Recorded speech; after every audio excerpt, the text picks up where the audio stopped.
കുറച്ചൊക്കെ ശ്രദ്ധിക്കുക. കാരണം എന്താ പറയുക, ഇപ്പോൾ ലോകത്ത് കൂടുതലും അപകടങ്ങൾ ഉണ്ടാവണത്, അപകടം എന്ന് പറഞ്ഞാൽ മരണങ്ങൾ നടക്കണ ഇപ്പോൾ ഇതിൽ നിങ്ങൾ റോഡിൽ എന്തെങ്കിലും ഒരു മാറ്റം വന്നതായിട്ട് നിങ്ങൾക്ക് കാണാൻ പറ്റുന്നുണ്ടോ? എന്തെങ്കിലും മാറ്റം കാണുന്നുണ്ടാവും. ഒരു ബസ് ഇതിവിടെ പാസ് ചെയ്ത് പോയാലേ പാലത്തിന് ചെറിയൊരു വൈബ്രേഷൻ ഉണ്ട്. അങ്ങനെ ആഞ്ഞിന്റെ മാതിരി.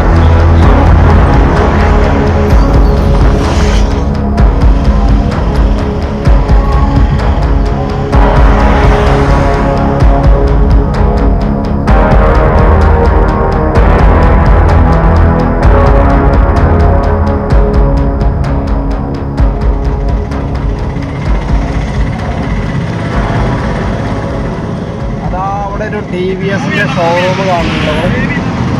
ഇന്ന് രാവിലെ ഇവിടുന്ന് TVSന്റെ കോയമ്പത്തൂരിലുള്ള ഒരു ഷോറൂമിലേക്ക് ഒരുപാട് ബൈക്കുകൾ പോയിട്ടുണ്ട്. ഒരു 10-50ഓളം ബൈക്കുകൾ ഇവിടുന്ന് പോയിട്ടുണ്ട്.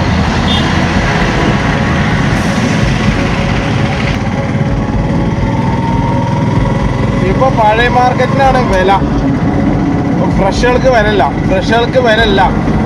ഒന്ന് പഴയ മാർക്കറ്റ് ആയ സെക്കൻഡ് ഹാൻഡ് ആയ പിന്നെ നല്ല വില.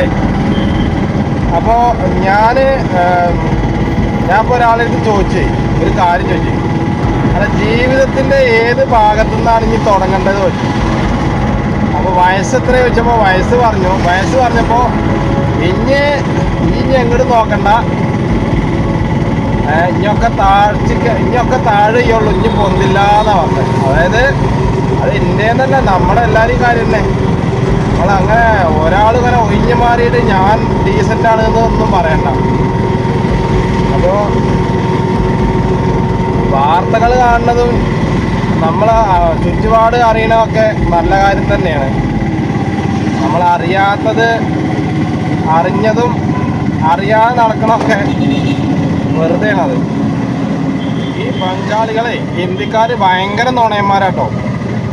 കാരണം ഇപ്പോൾ കോടതി പടിക്ക് ഒരു ഓട്ടം വന്നിട്ട് അവർ പറയാണ് 60 രൂപയാണ് കൊടുക്കല്. അതായത് എൻ്റെ നാട്ടിൽ നിന്ന് ഇങ്ങോട്ട് 5 കിലോമീറ്റർ കഷ്ടിയുണ്ട് ബസ് സ്റ്റാൻഡ് വരെ. എന്തായാലും 100 രൂപയിൽ കിട്ടുന്നുണ്ട്. അപ്പോൾ 60 രൂപയാണ് കൊടുക്കല് എന്ന് പറഞ്ഞു. അപ്പോൾ ഞാൻ പറഞ്ഞു കൊടുത്തോ 60 രൂപയ്ക്ക് കൊടുത്തോ, ഇപ്പോൾ 100 ആയോ പറഞ്ഞു. അപ്പോൾ നുണയന്മാര് മലയാളികളെ ഈ നുണ കേട്ട്, നമ്മുടെ ഈ നുണ കേട്ടിട്ട്, ഇതിൻ്റെ ഈ നുണ കേട്ട് ഇവരും നുണ പറയാൻ പറ്റും. ശരിക്കും പറഞ്ഞപ്പോൾ മലയാളികളെക്കാളും കൂടുതൽ മലയാളത്തിൽ പറ്റിക്കപ്പെടുത്തുന്ന മലയാളികളല്ല, ഹിന്ദിക്കാരാണ്. നമ്മൾ മലയാളികളെ പറ്റിക്കപ്പെടാനായിട്ട് കുറേ ജന്മങ്ങളാണ് കേരളത്തിൽ. മലയാളികളെ വിചാരം മലയാളികളാണ് ഏറ്റവും വലിയ ആൾക്കാർ എന്നാണ്. അപ്പം എൻ്റെ വിചാരം ഏറ്റവും വലിയ ആള് ഞാനാണ്. അല്ല, നമ്മളെക്കാട്ടിലും വലിയൊരാൾ അപ്പുറത്തുണ്ടാവും.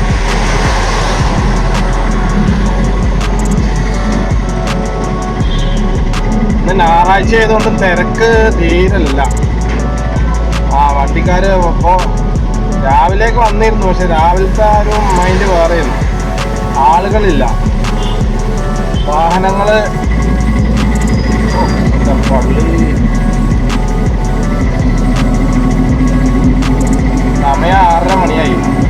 ശരിക്കും ഈ സമയത്തൊക്കെ നല്ല തിരക്കുണ്ടാവണതാണ്. അതെന്താ വെച്ച് കഴിഞ്ഞാൽ ഇന്നല്ല, ഇപ്പോൾ കുറച്ച് ദിവസമായിട്ട് ചൂടിൻ്റെ ഭയങ്കര ഇതുണ്ട്. അപ്പം മലയക്കടയും കാട്ടുകടയും ഒന്നും പിന്നെ കാര്യമായിട്ട് തണുപ്പും കാര്യങ്ങളും ഉണ്ടാവില്ല. അപ്പം അതുകൊണ്ട് അവർ കൂടുതൽ എൻ്റർടൈൻമെൻറ്റ് ഇപ്പോൾ കൂടുതലും ആവാൻ ചാൻസ് ഉണ്ട്. അതുകൊണ്ടാവും.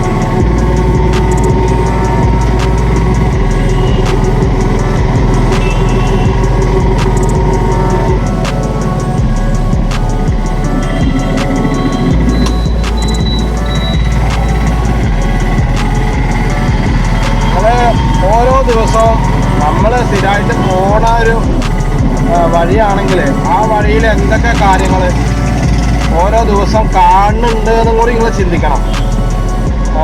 ചിന്തിക്കാന്ന് കഴിഞ്ഞാൽ പിന്നെ ഒക്കെ മാറി മാറിയിരിക്കും. ഇപ്പോൾ ഒരു പ്രാവശ്യം പോയ വഴി കൂടെ റോഡ് കൂടെ ആവില്ല, പിന്നെ നമ്മൾ പോവുക. അപ്പോൾ ഇന്നത്തെ ഇതിൽ നമ്മൾ റോഡിൽ എന്തെങ്കിലും ഒരു മാറ്റം വന്നതായിട്ട് നിങ്ങൾക്ക് കാണാൻ പറ്റുന്നുണ്ടോ? എന്തെങ്കിലും ഒരു മാറ്റം കാണുന്നുണ്ടാവും നിങ്ങൾ?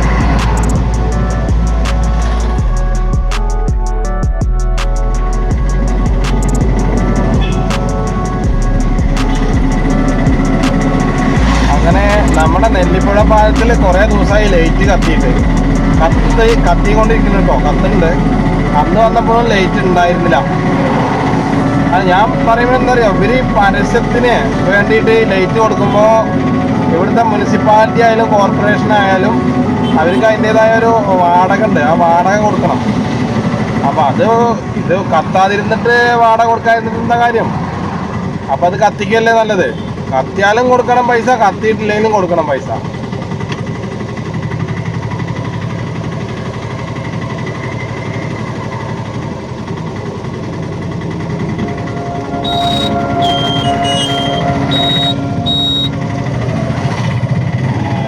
ആ നെല്ലിപ്പുഴ പാലത്തില് അങ്ങടും ഇങ്ങടും പോകുമ്പോൾ റോഡിൻ്റെ ആ വശങ്ങൾ രണ്ട് സൈഡും, നടുഭാഗത്തല്ല രണ്ട് സൈഡും കുറേ റോഡിൻ്റെ ടാറ് ഇളകി പോകുന്നുണ്ട്. അതായത് കറക്റ്റായിട്ടുള്ള ഫില്ലിങ്ങും ചളി കാര്യങ്ങളും ടാറിങ്ങും നേരെ അമർത്താത്തതുകൊണ്ട് എന്താ പറയുക, ഒരു സൈഡ് ഇങ്ങോട്ട് പൊന്തി പോകുന്നുണ്ട്. അപ്പോൾ അത് ശരിക്കും പറഞ്ഞാൽ അത് ഭയങ്കര ഡേഞ്ചറുള്ള കാര്യമാണ്. കാരണം ദിവസേന 1000-ൽ പരം വാഹനങ്ങൾ ഒരു ദിവസം ഇതിവിടെ പാസ് ചെയ്യുന്നുണ്ട്.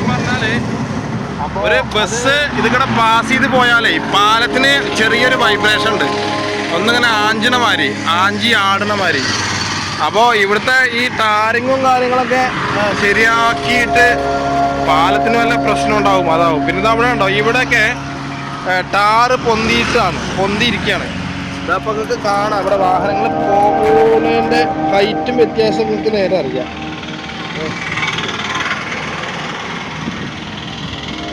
ഇവിടെയൊക്കെ ചെറിയൊരു ആഞ്ചലുണ്ട് ഈ പാലത്തിന്. കേട്ടോ, നമ്മുടെ പണ്ടത്തെ പാലാണ് ഇപ്പോൾ അവിടെ. അത് ഇതേമാതിരിയായിരുന്നു. പക്ഷെ അതൊക്കെ എത്രയോ വർഷങ്ങൾ കഴിഞ്ഞിട്ടാണ് പിന്നെ ഈ ആട്ടം തുടങ്ങിയത്. അതിന് മുന്നേയൊക്കെ നല്ല ബലം ഉണ്ടായിരുന്നു. ഇത് പിന്നെ നമ്മുടെ കേരള സർക്കാരിലെ ആൾക്കാർ ഉണ്ടാക്കിയതുകൊണ്ട് ചെറിയൊരു ആഞ്ചലുണ്ട് എന്ന് പറയാം. അപ്പോൾ പിന്നെ ഇവിടെ ഇതേമാതിരി നമ്മുടെ നെല്ലിപ്പുഴയിൽ വെള്ളം കമ്മിയായി. അല്ല, ഈ നെല്ലിപ്പുഴയെ കൊണ്ട് നമ്മുടെ മണ്ണാർക്കാടിന് ഒരു ഉപകാരമില്ല. കൂടുതലും എന്താ പറയുക, മലിനമായിട്ടുള്ള ജനങ്ങളല്ല, എന്താ പറയുക, വെള്ളമാണ് ഒഴുകിക്കൊണ്ടേ ഇരിക്കുന്നത്. അപ്പോൾ ഈ പാലത്തിൻ്റെ ഒരു അവസ്ഥയും കൂടി നിങ്ങൾ ശരിയാക്കി കൊടുക്കണം എന്നാണ് എൻ്റെ ഒരു അഭിപ്രായം.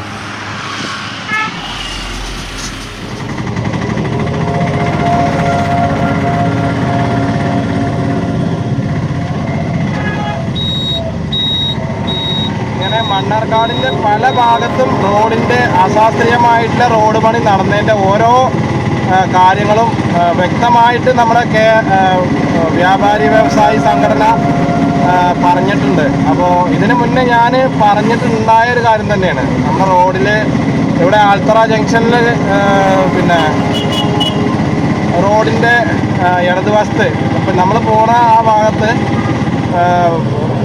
ടാറ് ഇളകിയിട്ട് മറ്റേ ഒട്ടകത്തിൻ്റെ കഴുത്തിലൊരു മുഴ ഉണ്ടാവില്ല, അതേപോലെയാണ് ഇവിടെ.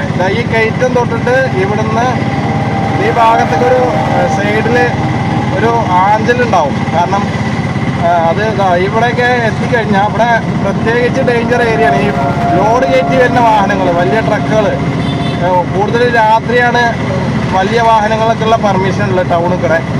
അപ്പോൾ വലിയ ഹെവി വാഹനങ്ങൾ വരുമ്പോൾ ലോഡ് ഒരു സൈഡിലേക്ക്, നമുക്ക് ഈ വാഹനം എന്നൊക്കെ പറയുന്നത് ഒക്കെ എന്താ പറയുക, ഇരുമ്പ് കൊണ്ട് ഉണ്ടാക്കിയതാണ്. അപ്പോൾ ആ ഇരുമ്പിനും ഒരു പ്രത്യേകത ഉണ്ട്.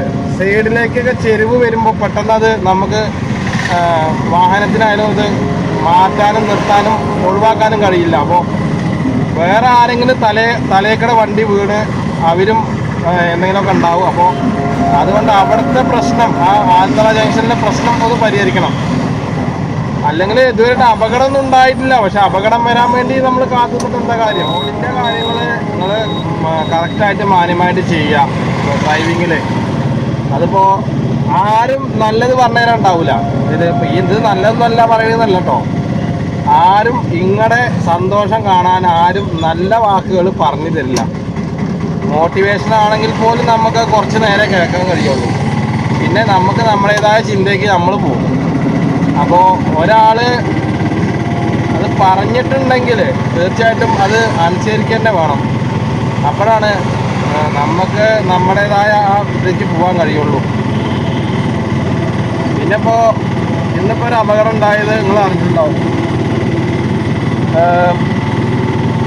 6 വയസ്സിൻ്റെ ഒരു കുട്ടി ഡ്രൈവിങ്ങിൻ്റെ ഡ്രൈവർ ഉറങ്ങിപ്പോയില്ല. അപ്പോൾ എന്താണ് ഇവർക്ക് രാത്രി എന്താണ് ആ പരിപാടി? ഞാനതാ ചോദിക്കുന്നത്. ചില ആൾക്കാർ ഉറങ്ങണതാണ് ഉച്ചയ്ക്ക് ഉറങ്ങണത് നല്ലതാണ് എന്ന് എനിക്ക് ഇതില്ല. ഉച്ചയ്ക്ക് ഉറങ്ങാൻ പാടില്ല എന്നാ അറിയാം. അപ്പോൾ ഇവർക്ക് റെസ്റ്റ് എടുക്കേണ്ട സമയത്ത് അല്ലെങ്കിൽ ഡ്രൈവിങ്ങിൽ ഇവർക്ക് സൂക്ഷ്മതയോട് കൂടിയിട്ട് വാഹനം ഓടിക്കണം എന്നൊക്കെ ഇവർക്ക് അറിയാം. പിന്നെന്താ അങ്ങനെ അപകടങ്ങൾ വരുത്തുന്നത്? അത് കൂടുതലും കാറും ബൈക്കും ഇതൊക്കെ ആയിട്ടാണ് അധികം അപകടം വരുന്നത്. അതിപ്പോൾ നമ്മൾ എന്ത് പറഞ്ഞാലും എങ്ങനെ പറഞ്ഞാലും ഉണ്ടാവേണ്ടത് ഉണ്ടാവുക തന്നെ ചെയ്യും. വരേണ്ടത് വഴി തങ്ങില്ല, അത് കൊണ്ടേ പോകും. പിന്നെ നമ്മൾ കുറച്ചൊക്കെ ശ്രദ്ധിക്കുക. കാരണം എന്താ പറയുക, ഇപ്പോൾ ലോകത്ത് കൂടുതലും അപകടങ്ങൾ ഉണ്ടാവണത്, അപകടം എന്ന് പറഞ്ഞാൽ മരണങ്ങൾ നടക്കുന്നത് ഇപ്പോൾ കൂടുതൽ നമ്മുടെ റോഡുകളിലാണ്. അത് എല്ലായിടത്തും ഉണ്ട്. ഏകദേശം എത്രയും ലക്ഷക്കണക്കിന് പറഞ്ഞു ഈ വർഷം തന്നെ.